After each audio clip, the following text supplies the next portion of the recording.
Salut à tous.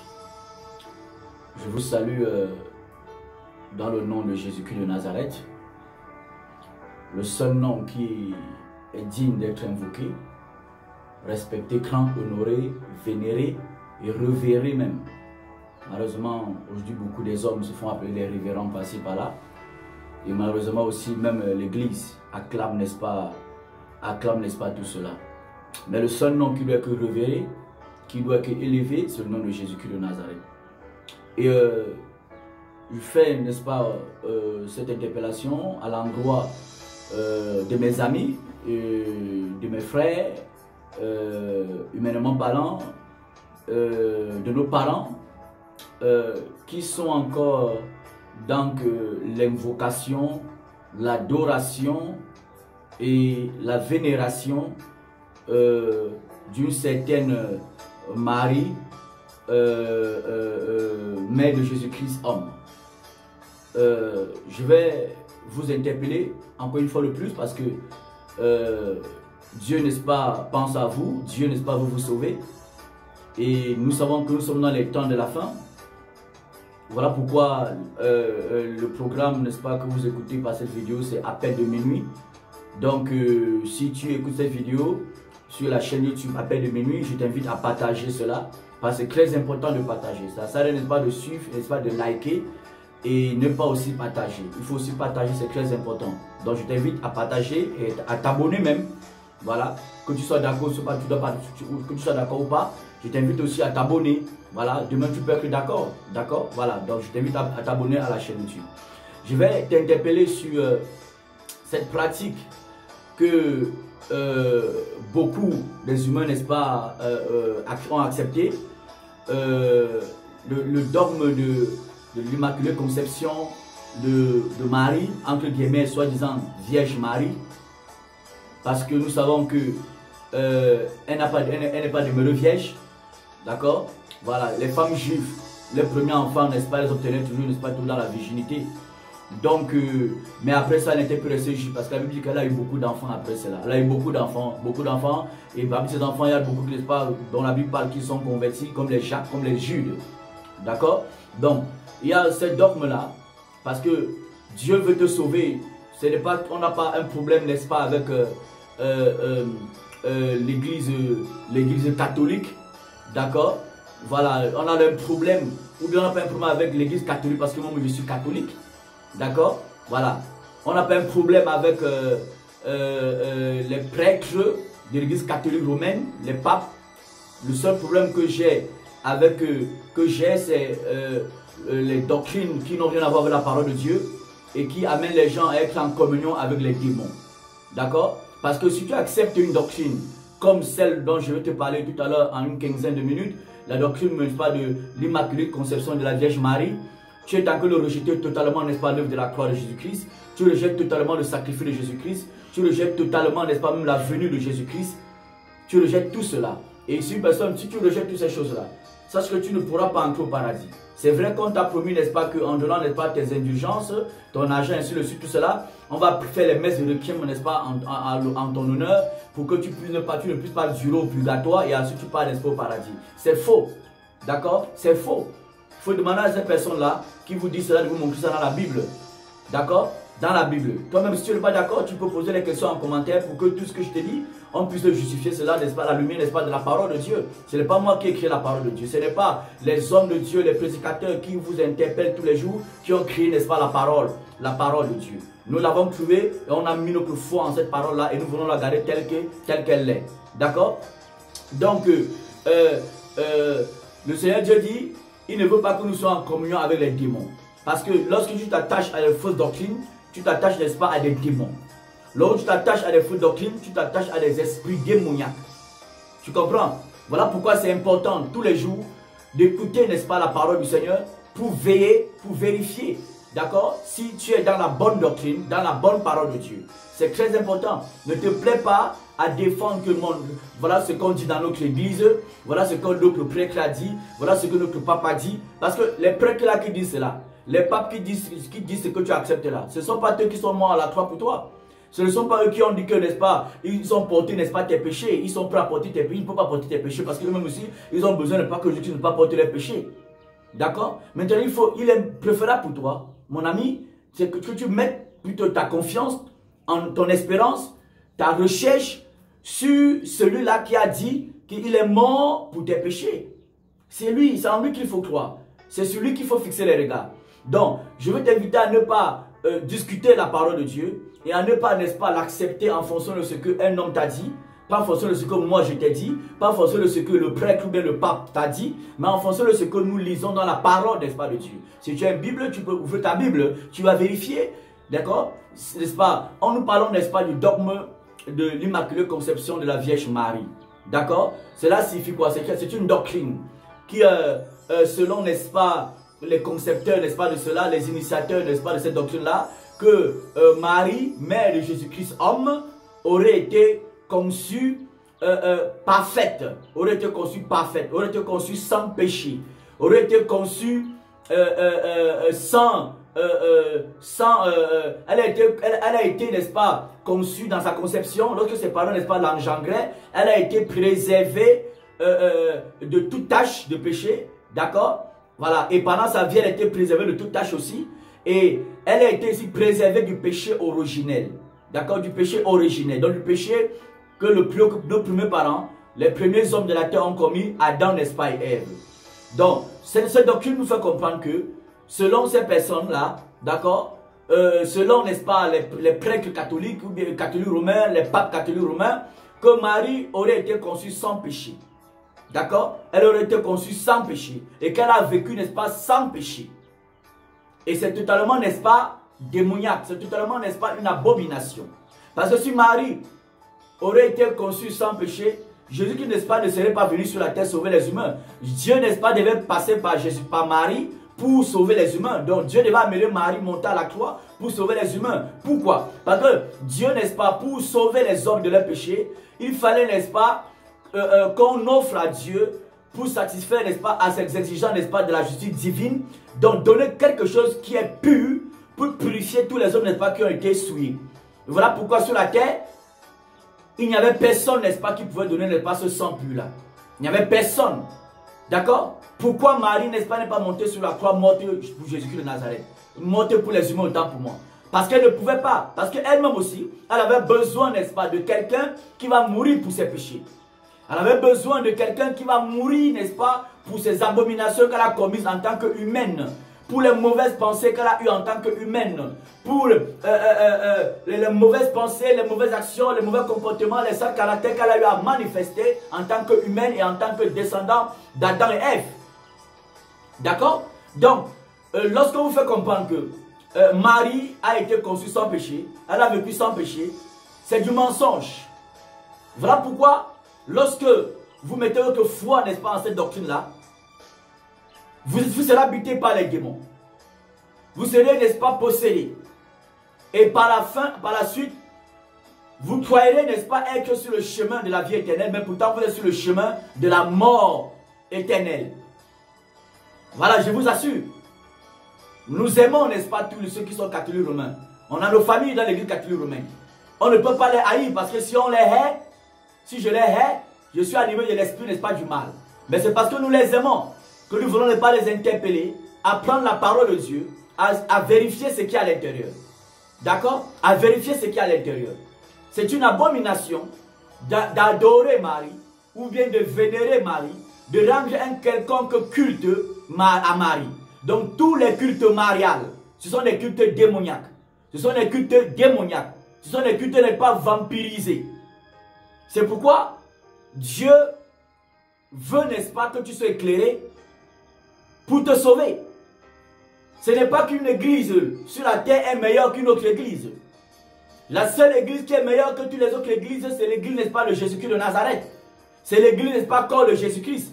C'est l'église composée, n'est-ce pas, des hommes et des femmes qui ont foi réellement en Jésus-Christ de Nazareth. Et cette foi se manifeste au quotidien par la soumission à sa parole.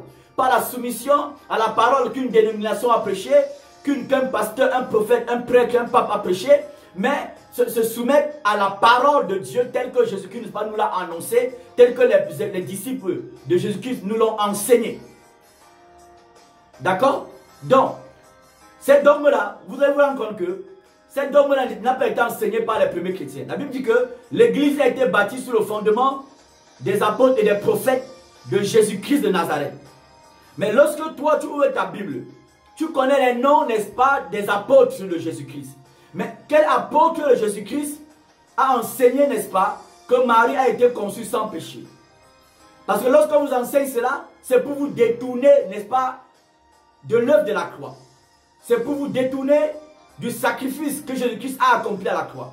Voilà pourquoi tu peux continuer à être dans l'adultère, à pratiquer, n'est-ce pas, les traditions, les cultes et les crânes. Tu peux continuer à sortir en vampire, à tromper ton mari, à tromper ta femme. Tu peux continuer à être ivrogne, à détourner l'argent, n'est-ce pas, de l'État. Tu peux continuer à faire les faux papiers. Tu peux continuer, n'est-ce pas, à faire la corruption. Tu peux continuer, n'est-ce pas, à vivre dans la pornographie, la masturbation.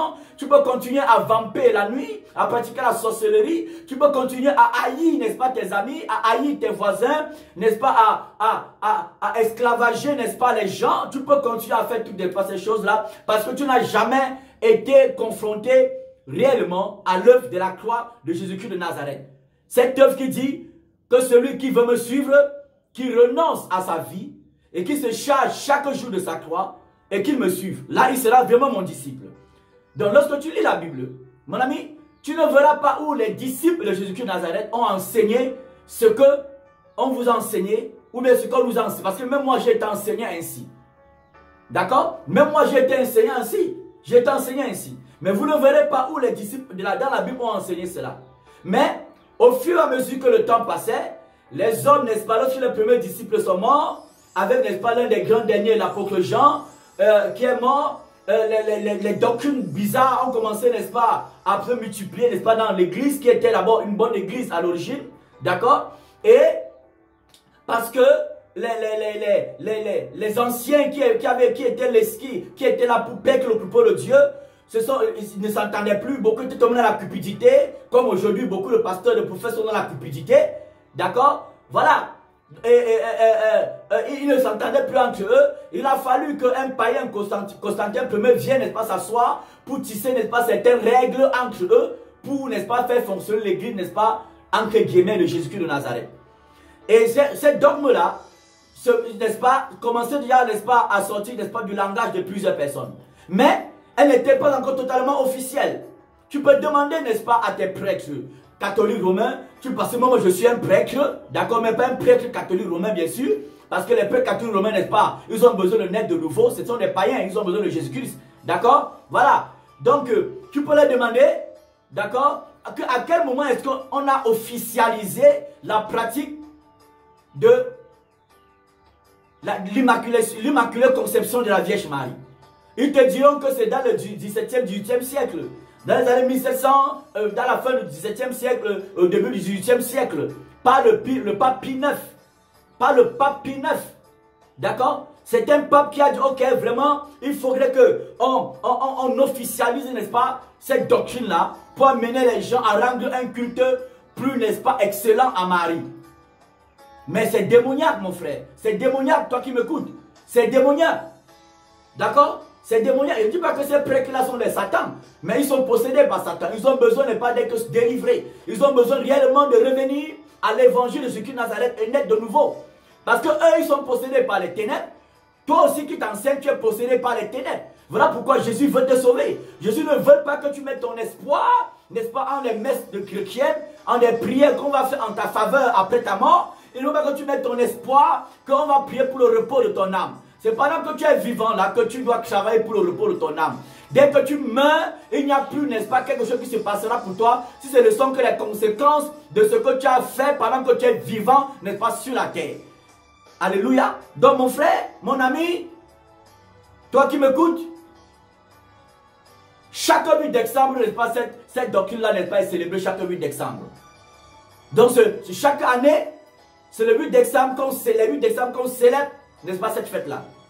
Afin n'est pas de vivre cela toute l'année jusqu'au prochain 8 décembre prochain. D'accord? Mais à l'origine, ce n'était pas comme ça. Ce n'était pas comme ça. Jésus-Christ a dit qu'il viendrait un temps où les gens vont abandonner pas la saine doctrine. Donc les gens ont abandonné la vraie parole de Jésus-Christ pour tisser eux-mêmes leurs propres doctrines parce qu'ils sont animés de l'esprit du mal pour vous envoyer vous tous en enfer. Pour vous envoyer vous tous dans le lac de feu et de soufre. Mais Jésus ne veut pas que ça soit ainsi pour toi. Il ne veut pas que ça soit ainsi pour toi. C'est pourquoi, toi qui es attaché, n'est-ce pas, au culte marial, tous les cultes mariales, l'Assomption qui sera dans la prochaine vidéo qui va dans les jours qui viennent, l'Assomption, Marie était vierge, la Vierge Marie, Marie la reine des cieux, la mère des apôtres, la reine de Dieu, toutes ces choses-là. Toi qui t'attaches à cette doctrine-là, sache que après ta mort, tu vas regretter. Tu vas beaucoup regretter. C'est pourquoi Jésus veut te sauver en ce moment. Jésus veut t'éclairer. Sois humble. N'écoute pas ce qu'on te dit. En fonction n'est pas de ce qu'on t'a dit chez toi. Mais écoute cela avec un cœur d'humilité pour comprendre. Écoute cela en vérifiant ça dans la Bible. Cherche une Bible, télécharge une Bible même, n'est-ce pas, sur Play Store et tu vérifies ce que je t'ai dit. Car la Bible dit, dans le livre de Romains chapitre 3, Romains chapitre 3, verset 23. Romains chapitre 3, verset 23. Car tous ont péché et sont privés de la gloire de Dieu. Alléluia. Et ils sont gratuitement justifiés par sa grâce, par le moyen de la rédemption qui est en Jésus-Christ. La Bible dit que tous les hommes ont péché. Tous les hommes ont péché. Tous les hommes ont péché. Et sont privés de la gloire de Dieu. Voilà pourquoi dans Luc 1 là-bas, vers le verset 14, Marie pouvait s'associer à des frères en Christ, à des pieds, à des gens, pour prier, pour supplier Dieu, pour que Dieu lui donne aussi le Saint-Esprit. Pour que Dieu, n'est-ce pas, lui fasse naître le nouveau aussi. D'accord? Marie était là dans Acte 1, verset 14. Elle priait avec les apôtres. Elle persévérait. Elle suppliait Dieu. La persévérer du supplier. Elle suppliait l'Éternel. Vous comprenez? Dans la Bible, Dieu, tous les hommes ont péché. Tous les hommes ont péché. Tous les hommes ont péché. Il n'y a même pas un seul juste. Dans le livre de Romains, toujours chapitre 3, verset 9, tu peux te rendre compte qu'il est écrit, verset 9, 10, 11, que tout le monde a péché. Qui donc sommes-nous plus excellents? Nullement, car nous avons déjà prouvé que tous, juifs, Marie était juive, juifs et grecs sont sous l'empire du péché. Marie était juive, d'accord? Mais elle était aussi sous l'empire du péché. Un empire, c'est un royaume, un règne. Le péché, n'est-ce pas, aussi vivait en elle. Le péché impactait aussi Marie. Voilà pourquoi elle avait besoin de Jésus-Christ. Elle avait besoin de prier pour recevoir le Saint-Esprit, afin que par le Saint-Esprit, elle marche dans la sainteté, elle marche dans la vérité, elle marche dans l'humilité, elle marche dans la droiture, n'est-ce pas, tous les jours de sa vie. Alléluia. Donc, voilà ce que je voulais te dire. D'accord? Tous les hommes ont péché. Ne te réfugie pas à Marie. Marie ne peut pas intercéder pour toi. Parce que Jésus-Christ intercède aussi pour Marie. Nous tous, on a besoin que Jésus-Christ intercède pour nous. Il est notre avocat. Donc, mon ami, répands-toi, accepte la parole de Dieu et laisse-toi engendrer par Dieu. Laisse-toi accoucher par Jésus-Christ de Nazareth. D'accord? Et Dieu te pardonnera, n'est-ce pas, tous tes péchés. Quels que soient tes péchés. Quelles que soient l'énormité de tes péchés, Jésus-Christ te pardonnera. D'accord? Il te pardonnera. Ne t'accroche pas à ta dénomination. Ne t'accroche pas à ton église. D'accord? Ce n'est pas ton église, mais ta dénomination qui est mort pour tes péchés, qui est capable d'effacer tes péchés. C'est le sang de Jésus. Et pour que le sang de Jésus efface tes péchés, ne mélange pas Jésus à d'autres choses. Ne mélange pas la doctrine de Jésus-Christ à d'autres doctrines qui n'ont rien à voir avec le Saint-Esprit. Alléluia. Donc mon ami, je t'encourage, d'accord, à être humble et à prêter attention à ce que tu veux écouter. Tu vas me dire certainement que les églises n'est pas pentecôtistes éveillées, c'est les églises des voleurs, des cupides, tout ça. Mais c'est vrai. La plupart de nos églises locales, là, c'est les voleurs. La plupart de nos pasteurs, c'est les voleurs, c'est les cupides. D'accord? Mais ce n'est pas parce que les pasteurs, les prophètes, les apôtres, beaucoup sont des voleurs, les cupides, les adultères, qu'il n'y a pas de vrais pasteurs, il n'y a pas de vrais apôtres, il n'y a pas de vrais prophètes. Il y en a. Autant de Paul de Pierre avait les faux comme les Démas, les faux comme les forgerons, les faux comme les Élimas. Mais il y avait les vrais comme Paul. Des vrais, n'est-ce pas, comme Pierre. Des vrais, n'est-ce pas, comme Jean. Alléluia. Je ne suis pas que le dit que les églises éveillées sont mieux, n'est-ce pas, que les églises catholiques. Non, non, non, je ne suis pas que le dit ça là. Celui qui est mieux, c'est l'église de Jésus-Christ. Celle qui est mieux, c'est l'église de Jésus-Christ de Nazareth. Parce qu'un chrétien, soi-disant éveillé, peut écouter cela, il croit qu'il est arrivé. Mais pourtant, il vit dans l'idolâtrie tous les jours. Il adore ses pasteurs, il adore ses apôtres. Il ne juge que par son apôtre. Et ainsi de suite, tout cela, il accepte les bêtises, n'est-ce pas, que son apôtre, son prophète fait. Ce n'est pas ce que ça qu'il dit. Mais ce que je te dis, c'est que Le salut de ton âme dépend de toi. De l'intérêt que tu vas accorder, n'est-ce pas, à la parole de Jésus-Christ de Nazareth. Si tu as aimé, et si tu, n'est-ce pas, tu peux partager, tu peux t'abonner, n'est-ce pas, à la chaîne YouTube Appel de Minuit TV. Que Dieu te bénisse et que, n'est-ce pas, Dieu, n'est-ce pas, t'accorde la force de te soumettre à sa parole, sans raisonner, avec beaucoup d'humilité. Que Dieu te bénisse, toi qui m'as écouté, mon ami, et je t'invite à partager cela dans le nom de Jésus. Shalom à toi.